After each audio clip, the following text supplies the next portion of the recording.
Most embarrassing moment of your life. So many to choose from. I know you've mined probably a few of them for your little stand-up sketches. I have to be honest. Ugh. I want a new scab peeled off here. I've never said this out loud. I want people to see me in a sexual way, but I was on SNL the year I was at SNL, but I was in Los Angeles for hiatus for some reason. I didn't live here. And I went to I was having dinner, and then I was going to take the red eye back, and I was to pick up Norm Macdonald in my rental car, and we're on the same flight back. But I think he was in first class and I was in coach. So I went to Soup Plantation before and had dinner with some friends, and then it just hit me like your story that I don't know if you told while we were doing this. Yeah, 5-pound weight dropped down in your belly. That happened to me, and I had the diarrhea of a lifetime in the bathroom at Soup Plantation. Like, not a luxurious bathroom. Like when you think it's over and you've cleaned up and you're getting up and you stand up and you go, oh my God, it's starting all over again. It was like that. It was like I was sweating, like I wanted to take my shirt off. Yeah, and you've already wiped thinking it was done. Now you got to wipe again. And I'm very meticulous. I mean, I front to back? Yes. Okay.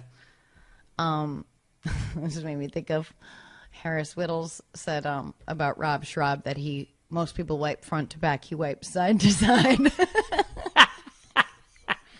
That makes me laugh. Okay, so I'm like sick. I'm sick. Okay, so I clean myself up, and I go to pick up Norm Macdonald, who I worshipped, at that time, and I pick him up. And we're driving. I've never told the story. I've never told him this. And we're driving to the airport. And Norm goes, what the fuck? It smells like fucking diarrhea in this car. And I'm going, what? And my heart is going bam, bam, bam, bam, bam. And he goes, did you fucking shit in your pants? And I go, what? I don't know what you're talking about. And I we roll down our windows. And I'm thinking, what is he smelling? Like, I must have, stepped on it or something. Like, it literally, I don't know what it was. And to this day, I was clean. I swear to God. And this was your worst nightmare. It is still to this day probably my worst nightmare. And he's going, fucking smells like fucking diarrhea in this car. And I'm like, well, I don't know what to tell you, Norm. But in my heart, my heart is just pounding out of my chest, and I'm just like, what is wrong with me? And I'm feeling it again. And then we get to the airport, and I go to the bathroom, and I'm totally clean. I don't know, I'm still to this day, I don't know if I it was on the bottom of my shoe, or maybe in that when your underwear and pants form a little hammock underneath you. I don't have that. I'm a lady. Yeah. I don't know, or maybe it was a crazy coincidence. It makes more sense that Norm shit his pants and was yelling at me for shitting his pants. He's a guy who literally took a shit and then forgot to wipe and walked away and pulled up his pants because he was on the phone. So anyway, he just told that story on Stern, I think. That was it. He boarded the plane, did not even say goodbye or anything. He just got on the plane way before me, and I never saw him again until we got to work on Monday. Wow. But I've remained good friends with him, but You never told him this story? No, I've got to ask him about that. I guess what is there to ask? Well, he listens to every podcast, so he will probably reach out to you after hearing this. Can you imagine if he was still angry, all these years later, you fucking denied it? Well, that was what's scary is he was angry. It wasn't oh my God, do you smell that? What is that? Is that this area? I hope you don't think that's me. You always give somebody an out. It was just an accusatory anger. Wow. And I wanted to, shit your pants. honestly wanted to just drive the car into a wall and kill us both. Wow. Would have been less embarrassing. Wow. Why did I tell this story? No offense, but it sounds like some fucking commie gobbledygook. You got me, Norm. Oh, baby. Hey. That's dangerous. It is dangerous. Oh, here we go. We've got creator and the star of Comedy Central's hit series, the Sarah Silverman program, and she's a member of the comedy collective Jash, and also Sarah Silverman is a wonderful person that I'm really happy to be around right now. Thank you, Jenny Slate. Straight up, sunglasses. You know how I feel about you and about sunglasses. How do you feel? I feel good. I hope this our bit works out. We'll see. It'll be fun. Hey, Norm, thanks for dressing up. Hey, Yeah. Sarah, listen, man. Congratulations. That's the 100th time that joke's been done tonight. But I also want to tell you, I have a bet with Daniel Kellison, a rather large figure. Daniel Kellison, who put this whole thing together, Yeah. way Wait, over his head. He says you did can. it. He says you can explain what the fuck Jash is.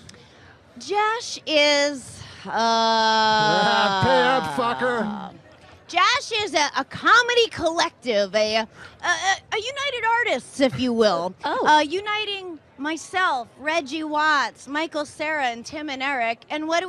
We do whatever we dream up. We shoot it, and it goes on there. We can fail, we can do well. It's total freedom. No offense, but it sounds like some fucking commie gobbledygook.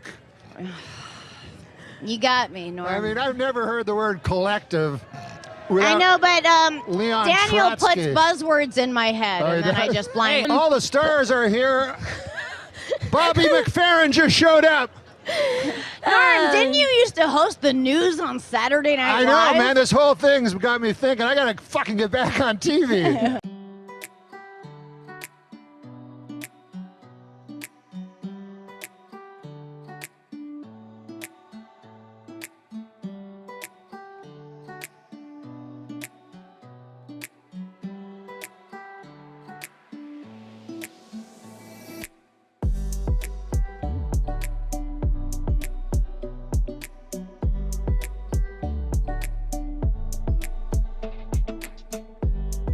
I just want the new people. Hey, guess what? There's a young girl that's middling attractive that swears a lot. Let's get her. Right? Is that the new fucking thing? Yeah. Sarah Silverman, hysterical. Right. Who's funnier than her? Nobody. No, except dudes. But, Nobody. but I think she spawned these other ladies that they forget that she's funny, and they think the whole point is just to be Semi. It's about to go down. We're here to stay and run this town. Bring in the heat, bring in the energy. We're the queens of the festival, can't you see? We're the queens of the festival, here to rule the stage. Dropping beats and make your body engage. From sunrise to sunset, we're taking it all. We're the festival queens standing tall. Ooh, yeah, ooh.